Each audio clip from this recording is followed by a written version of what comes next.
صحبه ومن والاه من كلام سيد الجاد أبو بكر بن محمد الحبيب أبو بكر بن محمد بن عمر السقاف نفعنا الله به وعنه دارنا آمين. إلى أن قال عدم ميله رضي الله عنه لمن لا يميل للسلف. وفي يوم الأحد 12 ذي الحجة سنة 1369 هجرية قال سيدنا الحبيب رضي الله تعالى عنه وأرضاه: الذين ما يميلون إلى السلف ما نميل إليهم، قد نحين من أول ومن قديم هكذا. أحسن الطريق التي مشوا فيها السلف. وقال رضي الله تعالى عنه: الطرق إلى الله تعالى كثيرة، وأحسن الطريق التي مشوا فيها السلف، لأنها على الكتاب والسنة. قال الله تعالى: وأن هذا صراطي مستقيما فاتبعوه ولا تتبعوا السبل فتفرق بكم عن سبيله. وأنا من أول وإلى الآن إن شاء الله ما بأخالف طريقتهم. قال الله تعالى: أولئك الذين هدى الله فبهداه مقتده. ثم قال: كان الغزالي تفرغ في أول وقته لعلوم أخرى، ثم رجع إلى علم التصوف وصنف فيه، فأقبل الناس على علومه وانتفعوا بها. بركة العمر. وفي يوم الجمعة 22 محرم سنة 1370 هجرية قرأ على سيدنا الحبيب أحمد مريديه بأمره قصيدة سيدنا الحبيب علي بن محمد الحبشي التي مطلعها: بركة العمر لي عمرك مضى وانت طائع، تخدم الله دايم وانت خاشع وخاضع. فقال سيدنا الحبيب: ما معناه بركة العمر؟ ما هو بطول العمر، بل بفعل الطاعات والأعمال الصالحة فيه. وكثير من الصالحين من عمره قصير ولكن عمل أعمال صالحة فيه كبيرة حصلت له البركة في عمره، مثل سيدنا عمر بن عبد العزيز عمره قصير ولكن أعماله الصالحة كثيرة. وكثير من السلف هكذا، ونحن إيش عملناه؟ ما عملنا شيئا. فقال له أحد مريديه: عملت أعمال صالحة كبيرة وحصرت أنفسكم قدر 15 سنة في بيتكم في عبادة ربكم، حتى أتوا الناس إليكم من كل مكان، وأنتم الآن تمدونهم وانتفعوا بكم،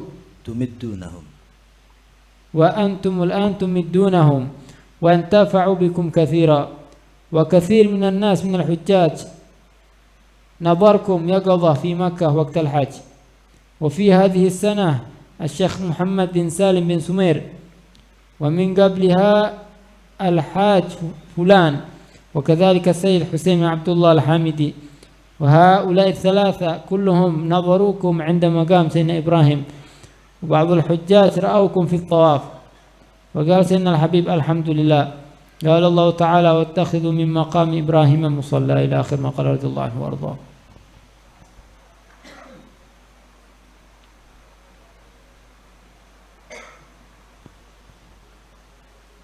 Bismillah walhamdulillah wassalatu wassalamu ala rasulillah sayyidina maulana Muhammad bin Abdullah wa ala alihi wa sahbihi wa mawalah wa la hawla wa la quwata illa billahil aliyyil azim.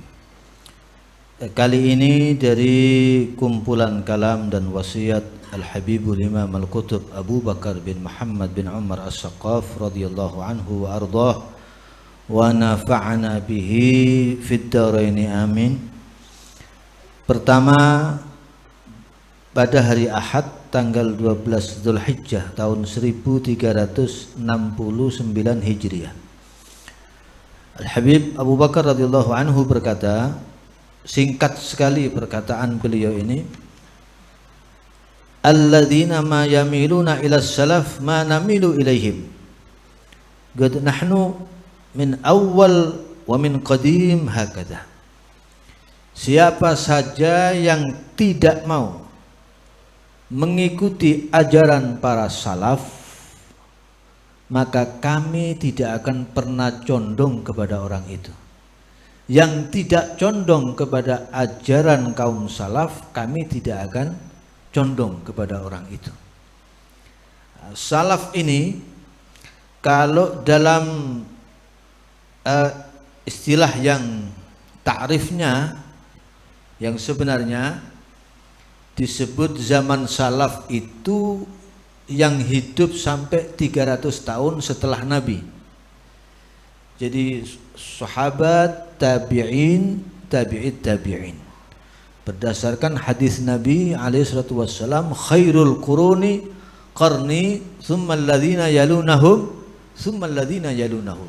300 tahun. Ini disebut zaman salaf. Yang di atas itu disebut dengan zaman khalaf. Tetapi kemudian menjadi sebuah istilah. Nah, kita terbiasa menyebut orang yang lebih dulu dari kita, kakek kita, ya, leluhur kita, itu kita sebut salaf. Alhasil orang yang sebelum kita.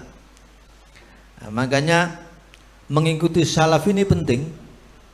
Sampai ada ucapan man arada an yastanna falyastanna biman qad mat.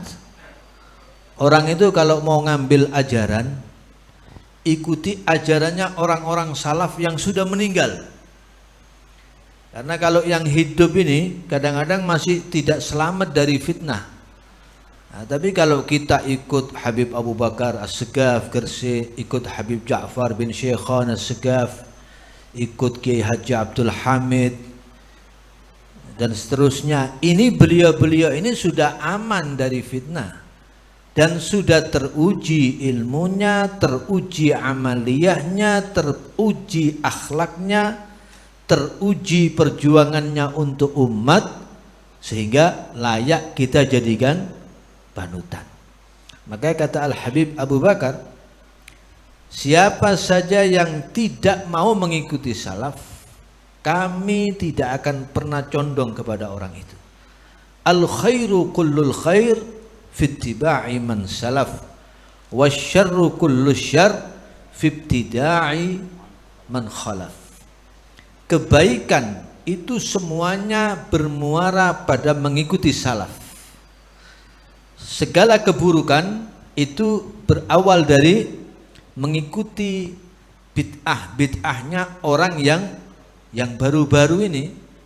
Yang baru-baru ini datang membawa ajaran yang aneh-aneh yang tidak pernah kita dengar dari salaf kita, tidak pernah diajarkan oleh salaf kita. Ini justru menyesatkan. Makanya hati-hati kalau jenengan milih guru. Gampangannya sekarang tidak usah repot-repot sudah.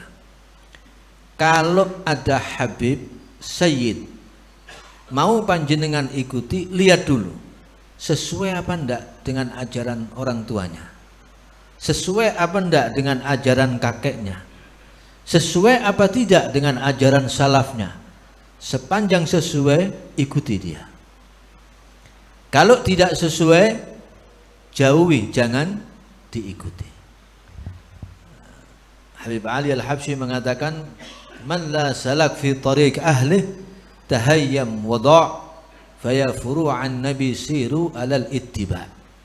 Siapa saja yang tidak berjalan di atas jalan leluhurnya, maka dia akan hilang.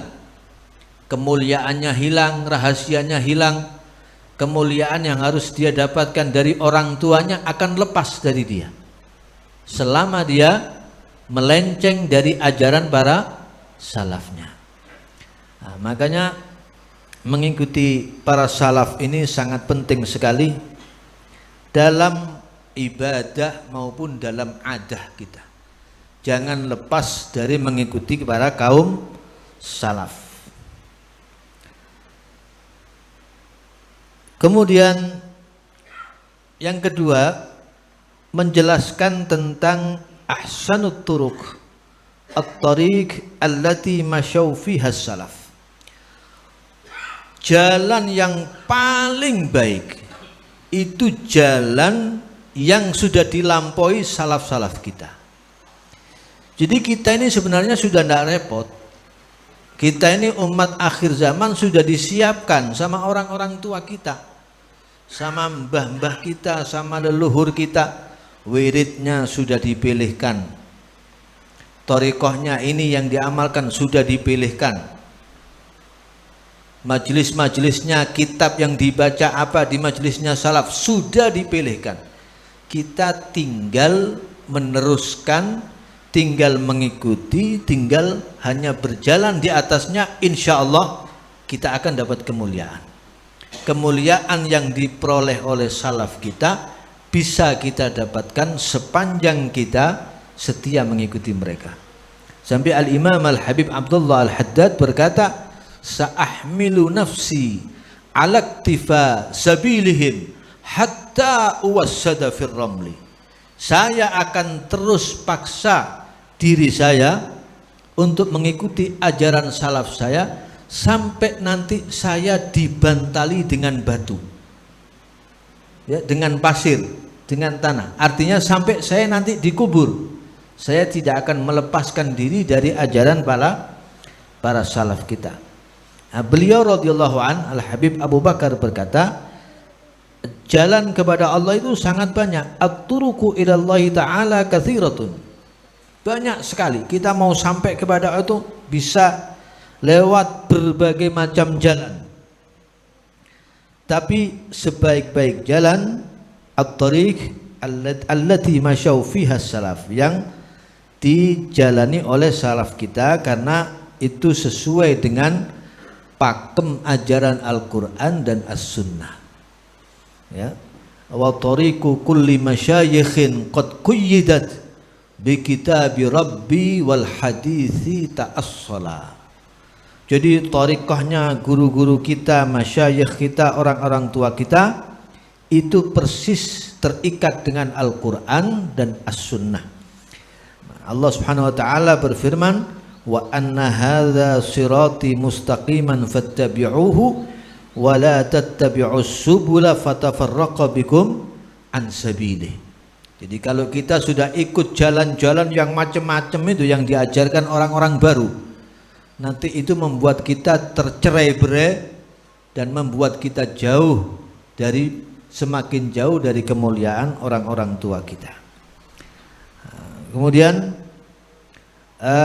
juga dikutip firman Allah Subhanahu wa taala, ulaikal ladzina hadallah fabihudahu muqtadi. Ini jadi sebenarnya ittiba, mengikuti salaf itu ada dalam Al-Qur'an. Apa buktinya bahwa kita diajari ittiba itu ada dalam Al-Quran? Ayat ini. Jadi Allah Ta'ala setelah menceritakan para nabi-nabi, para rasul, kemudian Allah menghitopi Nabi Muhammad dengan berkata, mereka itu adalah orang-orang yang sudah diberi hidayah, petunjuk oleh Allah. Fabihudahu muqtadih. Maka dengan petunjuk Allah yang diberikan kepada mereka itu iqtadi, ikuti mereka. Ini perintahnya Allah Subhanahu wa taala kepada Sayyidina wa Nabina Maulana Muhammad sallallahu alaihi wasallam. Ala kulli halin, Al-Habib Ali bin Muhammad Al-Habsyi mengatakan, wa mimma yasurrul qalba minni luzumukum tariqata abai wa ahli wa aslafi, atau kama qala radhiyallahu. Yang paling menyenangkan hati saya, kata Habib Ali. Habib Ali itu bilang, yang paling menyenangkan hati saya, menggembirakan hati saya, sepanjang kalian masih berpegang teguh mengikuti ajaran salaf-salaf saya, mengikuti ajaran leluhur-leluhur saya. Itu yang paling menggembirakan beliau. Jadi pegang teguh ajaran kaum salaf supaya kita selamat. Jadi kita tidak nyari-nyari jalan lagi, ya. man kana jimaluh ma'uh la yakun ma'al ghair murjil. Orang yang sudah punya onta di depannya, jangan coba-coba turun dari onta itu kemudian memilih berjalan sendiri. Karena jalan yang Anda lewati nanti terjal, yang Anda lewati nanti penuh rintangan dan lain sebagainya, bisa-bisa Anda tersesat. Maka apa yang sudah ada di depan kita ini sudah jelas.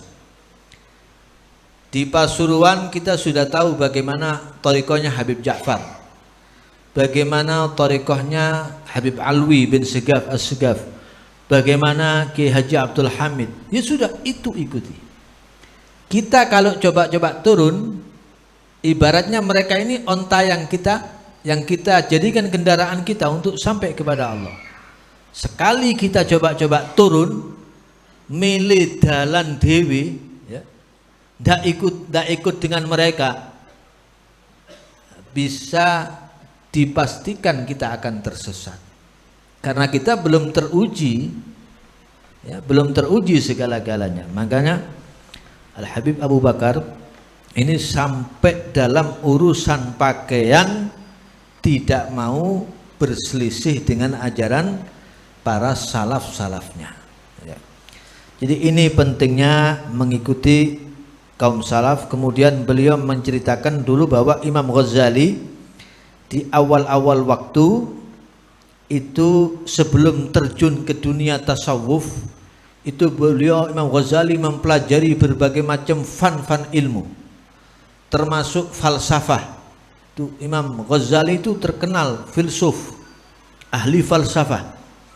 Tapi begitu beliau masuk mempelajari tasawuf, beliau tinggalkan semua ilmu, kemudian mengambil ilmu tasawuf yang kemudian sampai ditulis dalam karya beliau yang paling terkenal, yang hampir semua orang tahu, dan dengan karangannya ini beliau sampai dijuluki Sayyidul Musannifin. Dari sekian banyak karyanya, yang paling besar adalah kitab Ihya Ulumuddin. Nah, kitab pertama yang dikarang Imam Ghazali itu Bidayatul Hidayah. Kitab terakhir yang dikarang, dan itu belum selesai beliau sudah wafat, itu Minhajul Abidin. Itu karangan yang terakhir. Dan yang paling terkenal, paling fenomenal itu kitab Ihya Ulumuddin. Bi Ihya Ulumuddin tahya qulubuna wa yukshafu anna ghammuna wa kurubuna. Nah, para jamaah sekalian, mudah-mudahan kita insyaallah mendapat keberkahan. Al Habib Abu Bakar bin Muhammad As-Saqaf, pesan saya, kita ndak usah macam-macam. Jangan lihat yang di YouTube yang aneh-aneh, jangan dilihat itu. Bikin kotor hati, bikin fitnah, membuat kita semakin tidak karu-karuan pikiran kita. Wis meloo wuruane wong tua-tua kula panjenengan nggih. Yang diajarkan salaf kita, orang tua kita, sudah itu ikuti. Jangan ikut yang baru-baru. Nanti justru menyesatkan kita.